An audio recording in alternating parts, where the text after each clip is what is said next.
Have you ever wondered how some people manage to get so many things done in a limited time? For instance, being able to do well in their job but would still have some time to have fun, hang out with friends and family, and could still devote some time to their personal and professional growth?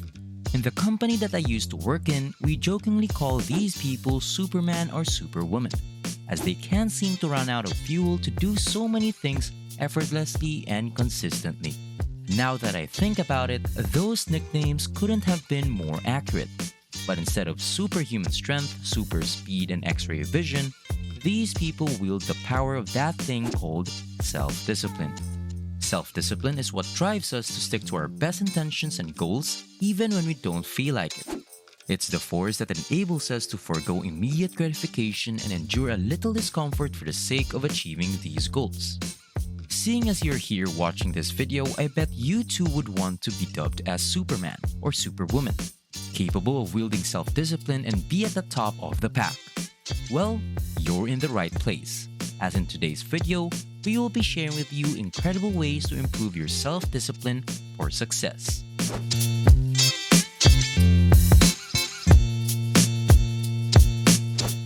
Welcome to Thrivetastic. If you're new here, why not hit that subscribe button and join our community? And as always guys, give this video a thumbs up for that YouTube algorithm. Number 1. Choose a goal. Sometimes the reason why people fail to achieve their goal is that they have a lot of things they want to do or achieve. Considering that we only have a limited time to do things, some people sometimes get overwhelmed by their wants and needs that at the end of the day, they couldn't achieve anything. The best way to go on about it is to start focusing on a single goal. For example, maybe you want to start training every night, or you want to read a book a week to improve your skills. You could also start practicing self-discipline on very small goals, like focusing on one piece of work for an hour without checking your email or avoiding junk food for a day. Remember, starting small is the best approach to acquiring self-discipline. As your discipline improves, you will be able to devote more time to other aspects of your life. Make sure that goal you set is smart, specific, measurable, achievable, relevant, and time-limited, and that you can break it down into smaller sub-goals. Number 2. Find your motivation. After you've chosen a goal, list the reasons why you want to achieve it. Try to formulate these reasons positively. So instead of saying, I want to train 3 times a week to lose weight, say, I want to exercise so that I have energy to fully live my life and work successfully.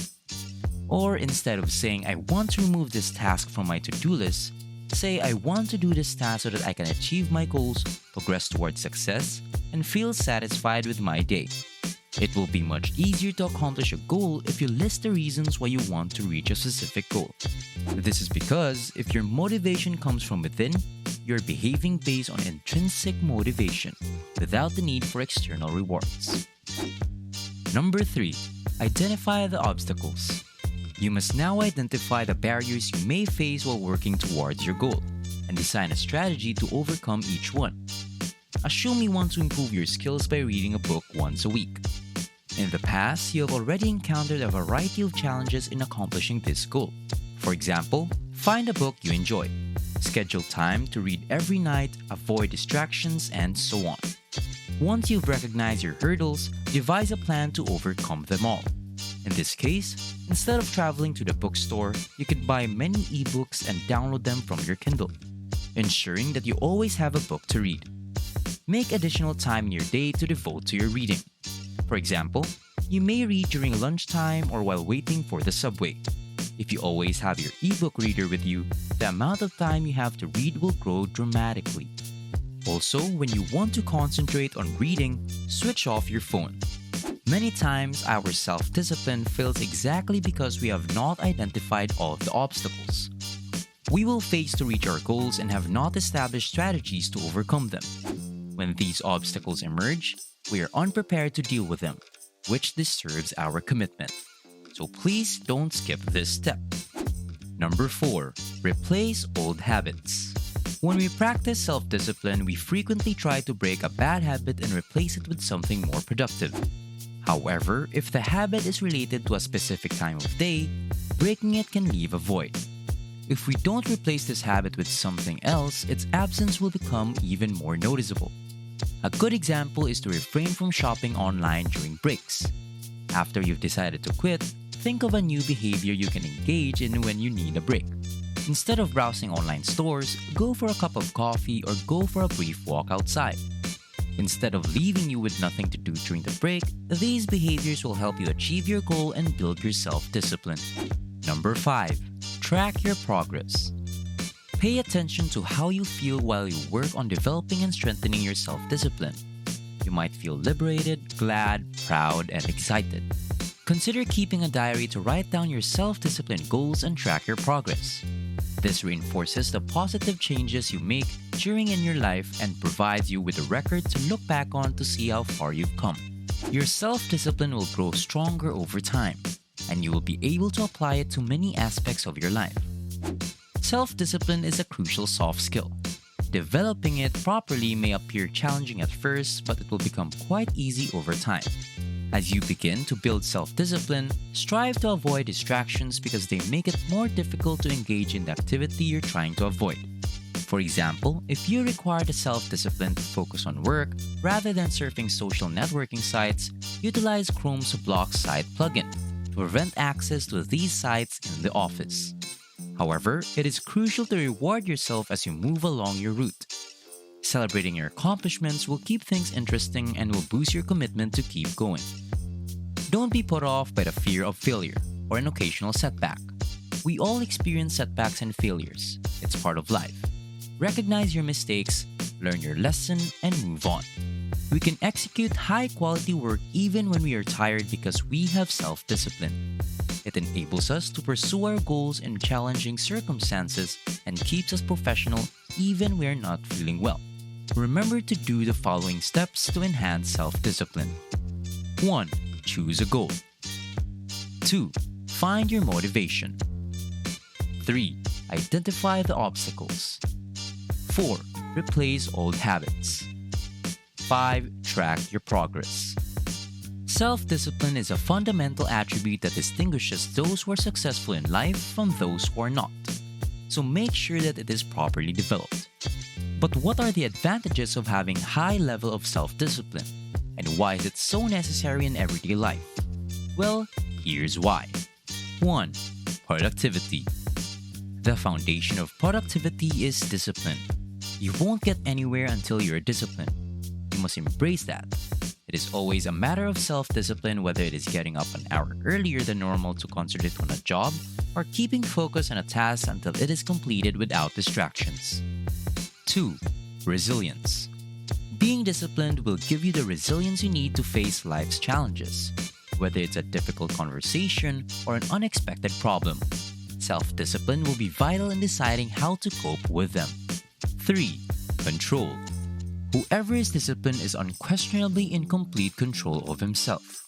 After all, self-discipline is simply the ability to carry out acts without regards for one's emotional condition. You will be able to regulate your life based on your goals rather than your feelings.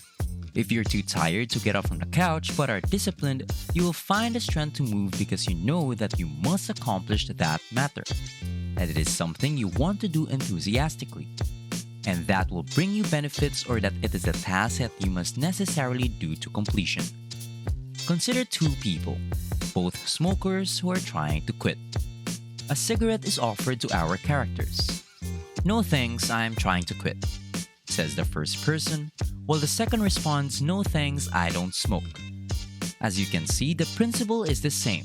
Both deny the offer. However, there's one little difference between the two responses, and it is how the ex-smoker perceives himself. In the first situation, the character still views himself to be a person stuck in the vice he is attempting to escape, which puts him in a weaker position than his habit. In the second situation, the former smoker perceives himself to be outside of the smoke tunnel, and so no longer a smoker. Although the statement appears to be complicated, the explanation is simple. Your brain prefers to operate following previous decisions, made by projecting an image of yourself with the same habits and choices made earlier. How can this be changed? Simply imagine yourself in the future. If you concentrate on the goal you want to attain, Your brain will respond by assisting you in overcoming challenges. Knowing yourself is the foundation of personal development, it's pointless to lie. We all have weaknesses, whether it's junk food, lounging on the couch all day, or drinking that extra glass of wine. If you believe that self-discipline is about eliminating all your weaknesses from one second to the next, we're sorry to inform you that you're entirely wrong. The key to self-control is not to eliminate your weaknesses, but to know how to control them. Self-discipline is founded on moderation. Therefore, the idea is to focus on regulating your undesirable habits rather than removing them completely. Life isn't all sunshine and roses. You'll be confronted with situations that will be true mountains for you. Situations that will keep you on your toes and in some respects, paralyze you. Being in a stage similar to the one just described signifies that you are learning to get out of your comfort zone, which means that you are growing. You're strengthening your willpower by placing yourself under too much stress. Training will ensure that you will get out of these situations as quickly as possible, increasing your self-confidence, as well as the width of your comfort zone. There are several practical ways to train in this regard, one of which is to take wonderful frozen showers. Nobody enjoys the concept of diving into cold water, which is why it is great for developing discipline. Taking a cold shower like this every day will help you accept discomfort and conquer it. Besides, the cold shower has many other benefits. You must quit being a slave to your moods if you want to be successful. Let me know in the comments why you wish to improve your self-discipline. Thank you for watching this Thrivetastic video. So if you found it valuable, consider subscribing to our channel and joining our awesome community.